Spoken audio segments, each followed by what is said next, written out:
दोस्तों, हनुमान जी की राम भक्ति की गाथा तो पूरे संसार में गाई जाती है, मगर लक्ष्मण जी की भक्ति भी अद्भुत थी। लक्ष्मण जी की कथा के बिना श्री राम कथा पूर्ण नहीं हो सकती। एक बार की बात है फ्रेंड्स कि अगस्त मुनि अयोध्या आए और लंका युद्ध का प्रसंग छिड़ गया। प्रभु श्री राम ने बताया कि उन्होंने कैसे रावण और कुंभकर्ण जैसे प्रचंड वीरों का वध किया और लक्ष्मण ने भी इंद्रजीत और अतिकाय जैसे शक्तिशाली असुरों को मारा। तब अगस्त मुनि बोले, श्री राम, बेशक रावण और कुंभकर्ण प्रचंड वीर थे, लेकिन सबसे बड़ा वीर तो मेघनाथ था। उसने अंतरिक्ष में स्थिर होकर इंद्र से युद्ध किया था और उन्हें हराकर उन्हें बांधकर लंका ले आया था। ब्रह्मा जी ने इंद्रजीत से दान के रूप में इंद्र को मांगा, तब इंद्र मुक्त हुए थे। लक्ष्मण ने उसका वध किया, इसलिए वे सबसे बड़े योद्धा हुए। प्रभु श्री राम को आश्चर्य हुआ, लेकिन भाई की वीरता की प्रशंसा से वह खुश थे।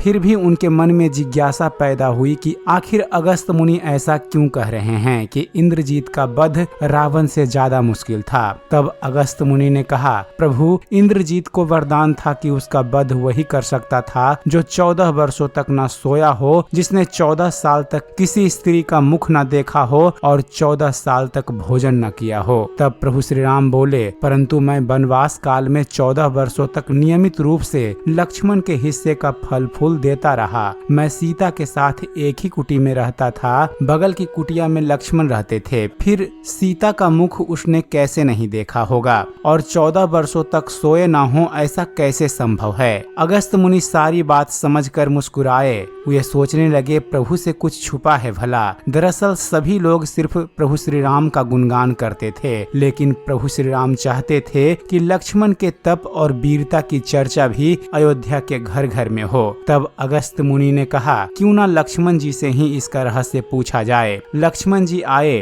और प्रभु ने कहा कि आपसे जो पूछा जाए उसे सच सच कहिएगा। प्रभु ने कहा, हम तीनों 14 वर्षों तक साथ रहे, फिर तुमने सीता का मुख कैसे नहीं देखा? फल दिए गए फिर भी अनाहारी कैसे रहे और 14 साल तक सोए नहीं, यह कैसे हुआ? तब लक्ष्मण जी ने प्रभु श्री राम को बताया कि भैया, जब हम भाभी को तलाशते ऋषिमुख पर्वत पर गए तो सुग्रीव ने हमें उनके आभूषण दिखाकर पहचानने को कहा। आपको स्मरण होगा, मैं तो सिवाय उनके पैरों के नुपुर के कोई आभूषण नहीं पहचान पाया था, क्योंकि मैंने कभी भी उनके चरणों के ऊपर देखा ही नहीं। 14 वर्ष नहीं सोने के बारे में सुनिए। आप और माता एक कुटिया में सोते थे। मैं रात भर बाहर धनुष पर बाण चढ़ाए पहरेदारी में खड़ा रहता था। निद्रा ने मेरी आंखों पर कब्जा करने की कोशिश की तो मैंने निद्रा को अपने बाणों से बेध दिया था। निद्रा ने हार कर स्वीकार किया कि वह 14 साल तक मुझे स्पर्श नहीं करेगी,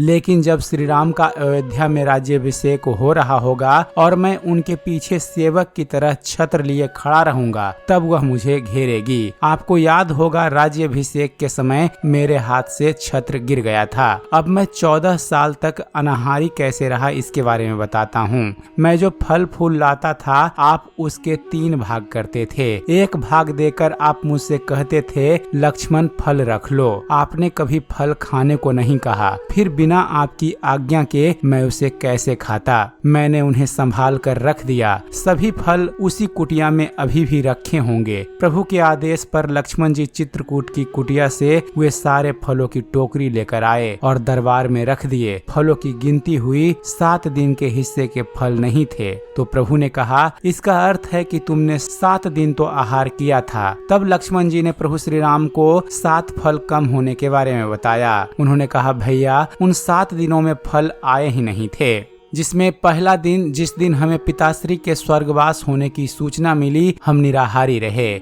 दूसरा वह दिन था जब रावण ने माता सीता का हरण किया, उस दिन फल लाने कौन जाता। तीसरा वह दिन था जब आप समुद्र की साधना कर आप उससे राह मांग रहे थे। चौथा वह दिन था जब आप इंद्रजीत के नागपाश में बंद कर दिन भर अचेत रहे। 5वां वह दिन था जब इंद्रजीत ने मायावी सीता को काटा था और हम शोक में थे। 6ठा वो दिन था जब रावण ने मुझे शक्ति मारी, और 7वां वो दिन था जब आपने रावण का वध किया।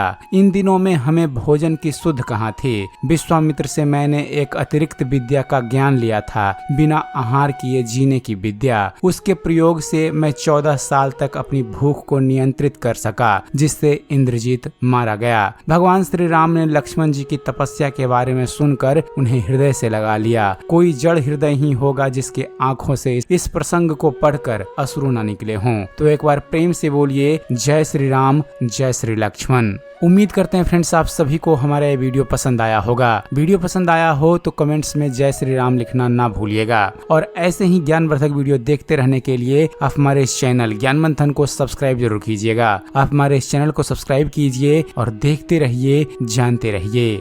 धन्यवाद। जय हिंद।